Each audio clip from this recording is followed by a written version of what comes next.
Anjamal Boys நல்ல movie it was. ஸ்டோரியில் எப்படி நல்லா இருந்துச்சு. நம்ம நினைக்காத மாதிரி ஒரு ட்விஸ்ட் தான் இருந்துச்சு. எல்லாரும் கண்டிப்பாக போய் பாருங்க. ஸ்டோரி நல்லா தான் இருந்துச்சு. ஏன்னா based on real life story இல்லை, ஸோ நல்லா இருந்துச்சு. First half second half first ஹாஃபாக நல்லா தான் இருந்துச்சு. எல்லாமே ஆல் ஓவர் ஓகே தான். ஓகே த்ரில்லர் சீன்லாம் எப்படி த்ரில்லருன்ட்டு அவ்வளோ இல்லை, ஓகே சிம்பிளாக தான் இருக்கும். உங்கள் கேவ்லேருந்து எடுக்கிறதா வந்து ரொம்ப இன்ட்ரெஸ்டிங்காக இருந்துச்சு. ஸோ வேறு எதுவும் அவ்வளோ ஒன்றும் இல்லை. எக்ஸ்பெக்டேஷன் இல்லாமல் தான் நான் வந்து மூவி பார்த்தேன். ஸோ ஓகே தான் இருந்துச்சு. பயங்கரமாக இது படம் ஸ்டோரியில் எப்படி இருக்கும் செமையாகுது. குணா கேவில், கொடைக்கானல் குணா கேவ் தெரியும்ல, அங்கே உண்மையாக நடந்த கதை சூப்பராக இருக்குது. எல்லாருமே பார்க்கலாம். நல்ல படம், நல்ல த்ரில்லிங்காக, ரெண்டுமே பயங்கரமாகுது.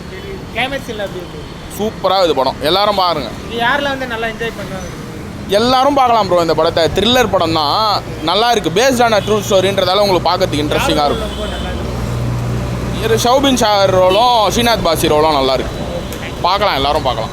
தமிழ் மலையாளம் எல்லாம் அப்படிலாம் கிடையாது, எல்லா ஆடியன்ஸும் பார்க்கலாம். அந்த படம் நல்லாயிருக்கு. நல்லா இருக்குது ப்ரோ. ஒரு ட்ரூ பேஸ் ஸ்டோரி தான். நல்லா என்ஜாய் பண்ணி நல்லா இருக்கு.